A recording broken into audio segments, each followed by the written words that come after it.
सोचा है कि बाजार की हर बड़ी चाल के पीछे आखिर होता कौन है? इस विश्लेषण में हम स्मार्ट ट्रेडिंग के उन 4 सीक्रेट्स को समझने वाले हैं जिन्हें बड़े-बड़े खिलाड़ी इस्तेमाल करते हैं। चलिए, इस खेल के असली नियमों को जानते हैं।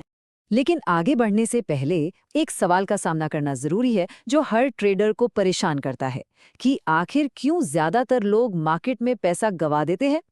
इसका जवाब शायद थोड़ा चौंकाने वाला हो और आज हम उसी पर से पर्दा उठाएंगे।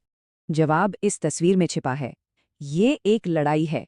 एक तरफ हैं छोटी मछलियां यानी हम जैसे रिटेल ट्रेडर्स और दूसरी तरफ हैं बड़ी वेल्स यानी स्मार्ट मनी। ये जो बड़े इंस्टीट्यूशनल खिलाड़ी होते हैं ना, वो बाजार को इस तरह से चलाते हैं कि अक्सर छोटे ट्रेडर्स उनकी बनाई लहरों में फंसकर रह जाते हैं।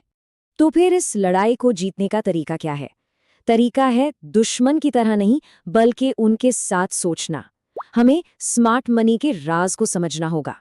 आगे हम उन्हीं रणनीतियों को जानेंगे जिनका इस्तेमाल ये बड़े खिलाड़ी बाजार को अपने पक्ष में करने के लिए करते हैं। हमारी पहली रणनीति है BOS मॉडल। इसका सिद्धांत बहुत ही सीधा साधा है। लहरों के खिलाफ तैरने की कोशिश मत करो। जो ट्रेंड पहले से चल रहा है उसे पहचानो और स्मार्ट मनी के साथ चलो, उनके खिलाफ नहीं। इस मॉडल की जो नींव है वो है ब्रेक ऑफ स्ट्रक्चर, या जिसे शॉर्ट में BOS कहते हैं। इसका मतलब बहुत आसान है।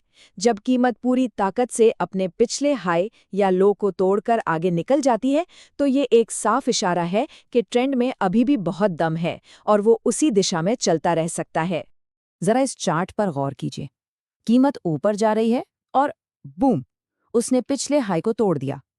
ठीक इसी पॉइंट को हम BOS कहते हैं। ये खरीदारों की ताकत का एक बहुत मजबूत सिग्नल है जो बताता है कि अभी बाजार पर उनका कंट्रोल है। तो इस जानकारी का इस्तेमाल कैसे किया जाए? इसके 4 स्टेप्स हैं। पहला, एक मजबूत अप ट्रेंड और BOS पहचानना है। दूसरा, फेयर वैल्यू गैप जैसे स्मार्ट मनी के संकेतों को ढूंढना है। ये चार्ट पर एक गैप होता है जो बताता है कि कीमत बहुत तेजी से ऊपर भागी है। तीसरा, सब्र के साथ कीमत के किसी मजबूत सपोर्ट जोन पर वापस आने का इंतजार करना है। और आखिर में जब वो जोन से कीमत के पलटने का साफ सिग्नल मिले तब एक बाय ट्रेड में एंट्री ली जा सकती है। तो इस पूरी स्ट्रैटेजी का जो निचोड़ है वो बस इस एक लाइन में है। जब एक मजबूत BOS, एक फेयर वैल्यू गैप और एक की जोन से रिवर्सल, ये तीनों चीजें एक साथ देखने को मिले तो समझ लीजिए ये सिर्फ एक इत्तेफाक नहीं है, ये इस बात का पक्का सबूत है कि स्मार्ट मनी मैदान में आ चुकी है और हम उनके साथ हैं। चलिए अब चलते हैं दूसरी रणनीति पर जो पहली से बिल्कुल उल्टी है। यहाँ हम ट्रेंड के साथ बहते नहीं हैं, बल्कि हम उस पल का इंतजार करते हैं जब ट्रेंड के पलटने की पूरी संभावना हो। इसे कहते हैं रिवर्सल मॉडल। इस मॉडल का हीरो है सप्लाई जोन। इसे चार्ट पर एक ऐसे किले की तरह समझिए जहां से पिछली बार विक्रेताओं ने भारी बिकवाली शुरू की थी और कीमत तेजी से नीचे गिरी थी। यही किला भविष्य में कीमत के लिए एक मजबूत दीवार का काम कर सकता है। और देखिए यहाँ क्या होता है। जब कीमत हिम्मत करके दोबारा उस सप्लाई जोन तक पहुंचती है तो उसे वहां से जबरदस्त रिजेक्शन मिलता है और वो नीचे की ओर मुड़ जाती है।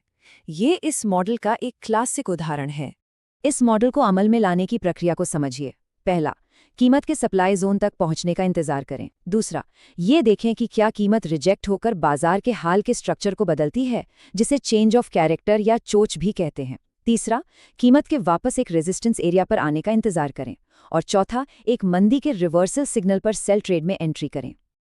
अब इस स्लाइड की सबसे दिलचस्प बात यह है कि ये कोई थ्योरी नहीं है, ये एक असली चार्ट है।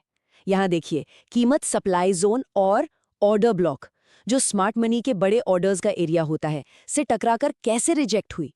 इसके बाद जो ये बड़ी गिरावट आई ना, वही इस मॉडल की असली ताकत है। तो इस दूसरी रणनीति को एक चेकलिस्ट की तरह याद रख सकते हैं। सप्लाई जोन से रिजेक्शन मिला, चेक। मार्केट स्ट्रक्चर टूटा, चेक। रेजिस्टेंस पर एंट्री का मौका मिला, चेक। जब ये तीनों चीजें एक लाइन में आ जाएं, तो समझ लीजिए कि एक हाई प्रोबेबिलिटी सेल सेटअप बन गया है। और अब हम आते हैं अपनी आखिरी 2 और शायद सबसे दिलचस्प रणनीतियों पर, मार्केट ट्रैप्स।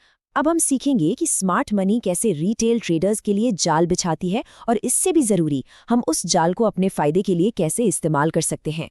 पहले ट्रैप को समझने के लिए इस तस्वीर को देखिए। एक गिरावट के बाद बाजार एक संकरी गली में फंस जाता है। ये खरीदारों और विक्रेताओं के बीच एक रस्साकशी का खेल है, जहां कोई भी पक्ष जीतता हुआ नहीं दिख रहा। और ठीक इसी कंफ्यूजन का फायदा स्मार्ट मनी उठाती है। वो जानबूझकर कीमत को नीचे की तरफ धकेलते हैं, जिससे सेलर्स को लगता है कि गिरावट जारी रहेगी और वो मार्केट में कूद पड़ते हैं। लेकिन जैसे ही वो अपनी पोजीशन लेते हैं, स्मार्ट मनी पासा पलट देती है। वो भारी खरीदारी करके कीमत को रॉकेट की तरह ऊपर ले जाते हैं और सारे सेलर्स जाल में बुरी तरह फंस जाते हैं। ये सिर्फ कहने की बात नहीं है, ये एक असली चार्ट है। देखिए कैसे कीमत ने पहले नीचे की तरफ एक झूठा गोता लगाया और फिर वहां से रॉकेट की तरह सीधी ऊपर निकल गई। ये एक क्लासिक पुल बैक ट्रैप है। इसे पहचानना ही भीड़ का हिस्सा बनने से बचाता है। और अब देखते हैं दूसरा और ज्यादा चालाकी भरा trap, supply and demand trap. ये तब होता है जब कीमत एक मजबूत डिमांड जोन के पास पहुंचती है। बड़े खिलाड़ी जानते हैं कि कई ट्रेडर्स ने ठीक वहीं पर अपने स्टॉप लॉस लगाए होंगे, तो वो कीमत को चुंबक की तरह खींचकर थोड़ा और नीचे ले जाते हैं, सिर्फ उन स्टॉप लॉस को हिट करने के लिए। इस चार्ट पर ध्यान से देखिए, कीमत डिमांड जोन से ठीक उतना ही नीचे गई जितना कई खरीदारों के स्टॉप लॉस को हिट करने के लिए जरूरी था। जैसे ही वो लिक्विडिटी यानी पैसा मिला, स्मार्ट मनी ने एंट्री ली और कीमत को ऊपर की ओर धकेल दिया, जिससे बाजार का पूरा ढांचा ही बदल गया। तो हमने 4 अलग-अलग रणनीतियां देखी: ट्रेंड के साथ चलना, ट्रेंड को पलटना और जाल को समझना। लेकिन इन सब के पीछे एक ही धागा है जो इन्हें आपस में जोड़ता है, और ये धागा एक सफल ट्रेडर की मानसिकता का आधार है। ये रणनीतियां इसलिए काम करती हैं क्योंकि ये रिटेल भीड़ से अलग करके स्मार्ट मनी की तरह सोचना सिखाती हैं। इससे इंस्टीट्यूशनल चालों को पहचानना सीखते हैं, स्टॉप लॉस हंटिंग से डरने के बजाय उसे एक अवसर के रूप में देखते हैं और हमेशा मार्केट स्ट्रक्चर की पुष्टि का इंतजार करते हैं। यही सोच उन ट्रेड्स तक ले जाती है जहां नुकसान का खतरा कम और मुनाफे की संभावना कहीं ज्यादा होती है। और अंत में याद रखने वाली सबसे जरूरी बात, बाजार में असली विजेता वो नहीं जो कभी हारता नहीं, बल्कि वो है जो समझदारी से हारना जानता है। ट्रेडिंग सिर्फ जीतने के बारे में नहीं है, ये अपने नुकसान को कंट्रोल करने के बारे में है। अनुशासन ही वो चाबी है जो इन सभी रणनीतियों के दरवाजे खोल सकती है। सीखते रहें और भीड़ के साथ नहीं, दिमाग के साथ ट्रेड करते रहें।